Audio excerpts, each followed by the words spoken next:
Welcome back, tribe. I got a ridiculous one. My wife was killed in a tragic accident. Then I found out she was cheating. This is part 1 of 2. Accident. Then I found out she was cheating. Part 1. 2 months ago, my wife of 10 years, I'm 35, she was 34, tragically passed away in a car accident, hit by a bus driver in broad daylight. I cried non-stop for 3 days. We were planning on having kids and I had started a good paying job a year earlier and we had just purchased our first home just 2 months before her passing. I just couldn't and still can't believe she has really gone from my life. It's like just yesterday everything was heading in the right direction and would soon raise a family. She seemed happy in our marriage and stated how proud of me she was. The following week after the accident I received her phone, which was locked. After a week I found out how to unlock it by an obvious code I didn't think of earlier. I simply just wanted it to keep photos in her memory, photos of us and so forth. But I saw some odd things in her photos. Included photos of her in someone else's house. A house which I had never seen before, taking provocative images. I continued scrolling down and saw the most heart-wrenching thing I've ever seen. Which was her with another man. It was nothing sexual, but they were in a place that was obviously his. And just how close they were, I just knew that this was an affair. Then I realized that the effing guy who my wife had an affair with, had showed up at her funeral. I felt like I got stabbed in the gut when I realized that's where I saw him. I began reading her texts and first I found out that she was on her way back, from his place. 3 hours before the accident she texted him saying I'm on my way. I knew that meant he was the last one to see my wife. Not only see her but having an intimate moment with her. Also she would still be here right now if she wasn't seeing him. I feel like I'm going through a passing of a loved one and a breakup at the same time. She did this behind my back and will never know that I found out. In a way I feel she got to escape the heartbreak she put me through. Alright, part 2. In a tragic accident. Then I found out she was cheating. Part 2. Something that absolutely enrages me is that she told her closest friend that this guy from work wanted to take her out to dinner. Her friend encouraged her to go out with him. It enrages me cause I knew her friend as well and in person she was always very nice. But my wife was asking her to get confirmation. Had she said no, you are married, do not go out with him. I honestly feel like she wouldn't have done it. But her best friend was like, oh, is he hot? Oh, do it. Go have fun, it's just effing enraging. This happened 6 months ago when she asked her friend about it. A few days later she talked to her friend about how— Do you see what I mean? Girlfriends are the absolute worst. Single women keep women single. It's very true. Listen, man, I don't want it to sound controlling, like she can't have friends or anything, but it's a certain kind of friend that's not even good to have or hang around with when you're in a committed relationship. The same thing goes for guys here. It's just common sense, man. It's not about being controlling. It's not about patriarchy. It's not about him being abusive. It's simply that when you get put in a situation, or the friend will put you in that situation eventually, because all they do is single people stuff. They want you to go out. Like her girlfriend wants her to go to a bar and have a drink,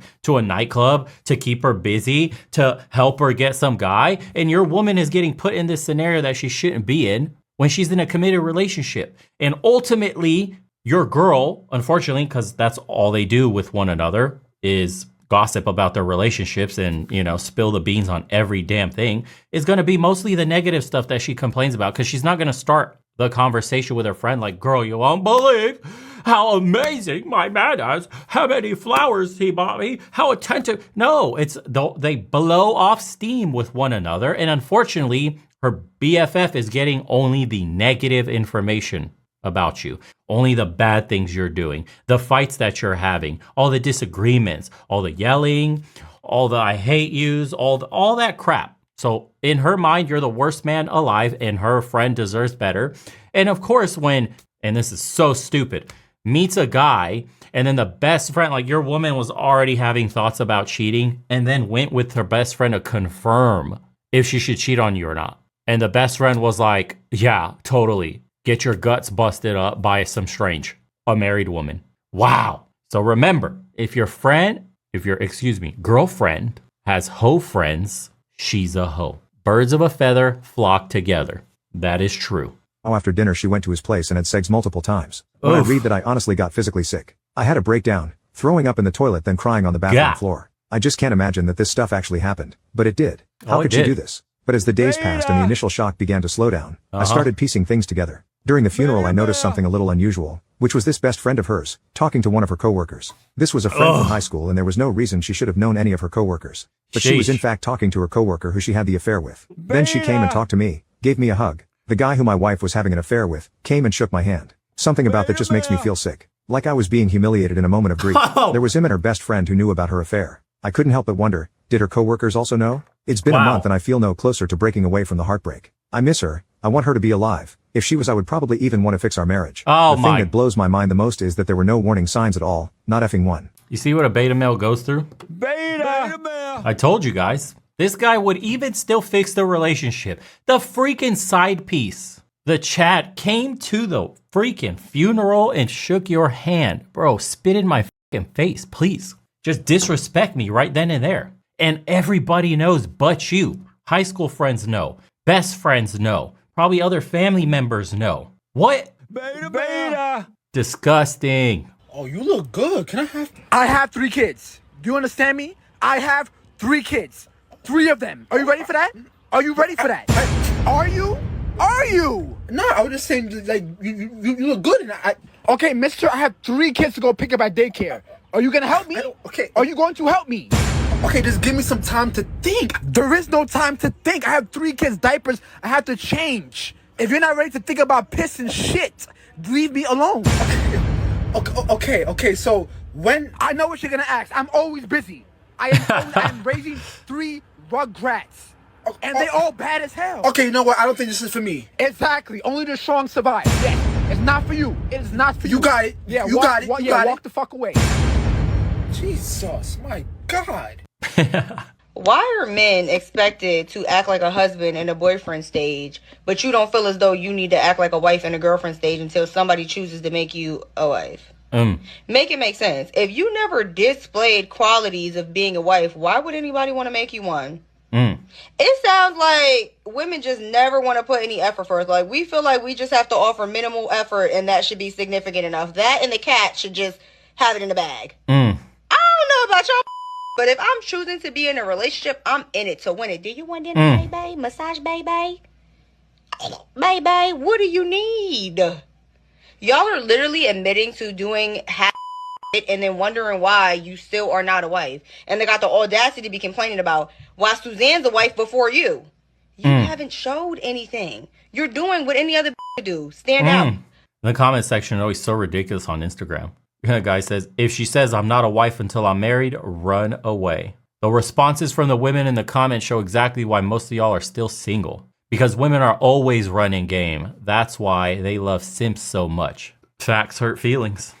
Settling with you. I have girlfriends in marriages right now who have settled with the nice, safe, secure guy we weren't all that attracted to. We didn't really want that much. We didn't have any chemistry with. We had meh sex with because we had to. Because the guy we actually felt passion and chemistry for doesn't want us or makes us so What I tell you guys, that's like the beta Bob that was married in that relationship, didn't even know his wife was cheating on him, only finds out at her funeral kind of deal. You see, this woman's literally explaining to you that man's relationship and the relationships of millions of men who got down on one knee and asked a woman to marry them. You are most likely her second choice.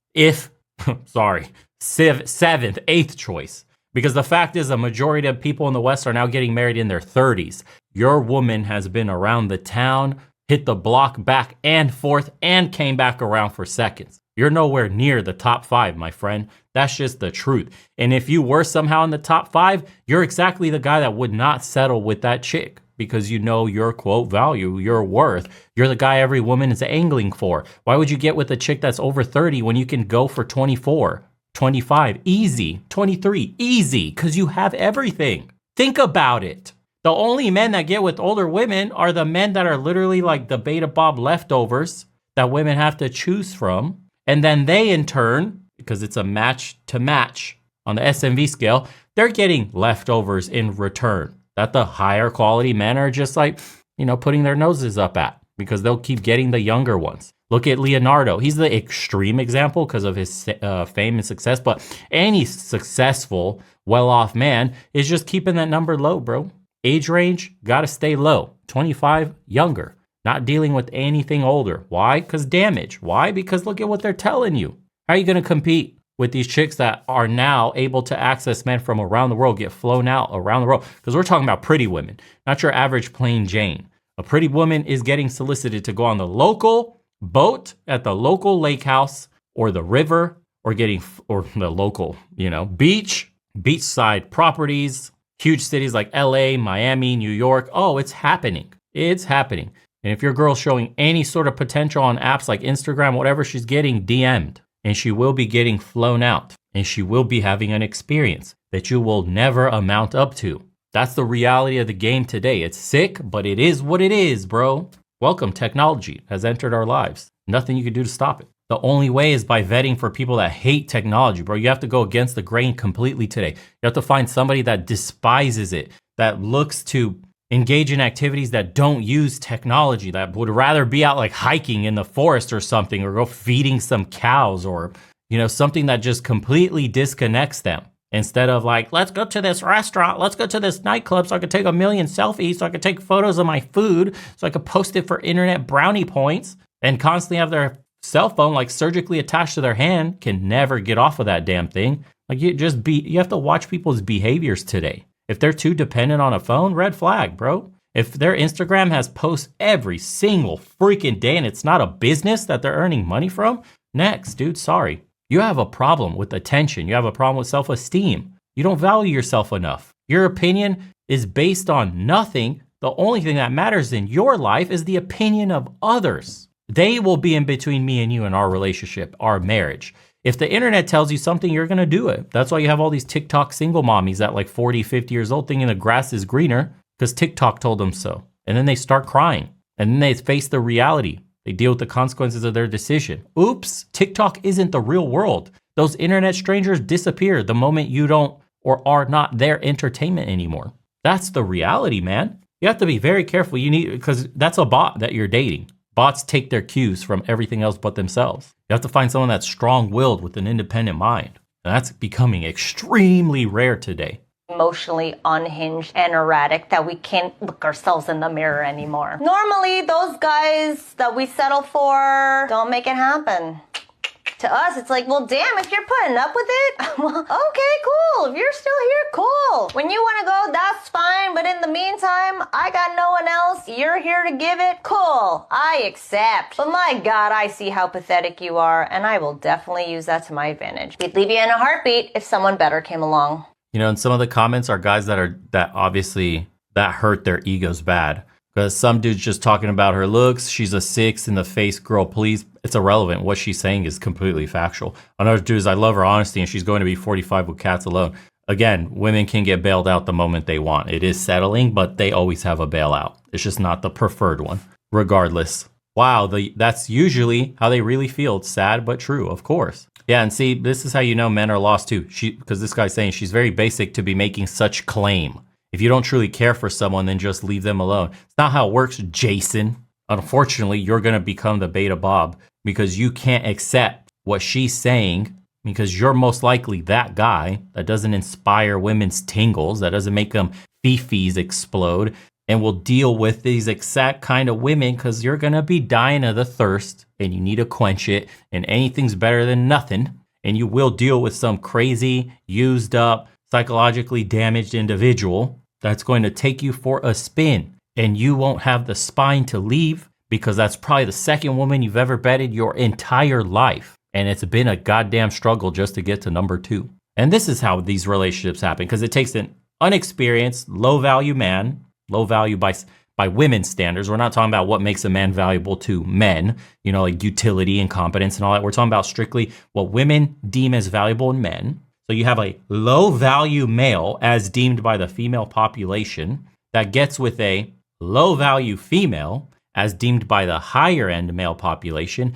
And they're a match for each other in terms of what they will put up with, as she just explained. Unfortunately, this bruises the egos of a lot of men that watch these videos because they know it's talking about them because they're struggling to get women. They're struggling to be seen. And that's not a good feeling. And that one's probably coming not only from experience herself, but from her girlfriends because they actively talk about it. This isn't something like they stumble onto and just like, I'll give him a shot. Fine. He's been courting me forever. He's been orbiting me forever. They actively talk. They like strategize about this.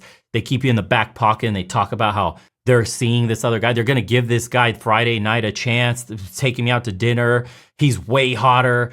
Gonna sleep with him too. Maybe I could snag him if he sees how good I am in bed. And then, proceeds to get pumped and dumped, but will come back crawling to you. Is with you the entire time. And you don't even know this is happening. Oh, me and Jill are just gonna go out tonight and have some dinner. She got promoted at work. You think that's what's happening, bro? Especially if you're this average dude in the eyes of women. Dude, man, the game is brutal. When you're the guy on the other side, and women cheat on their boyfriends and husbands with, and you see it, it puts ice in your veins, dude. You'll never look at them the same again. To see the conniving, the skills that they have, the emotional manipulation, the cunning to make it so effortless. They've had practice at this stuff. You have no idea. That's why I say women are far beyond, like an average woman, far beyond the average man in emotional intelligence. You have no idea until you see it for yourself. It's shocking. And that's putting it mildly. Me and my friend used to go out during our college years all the time. And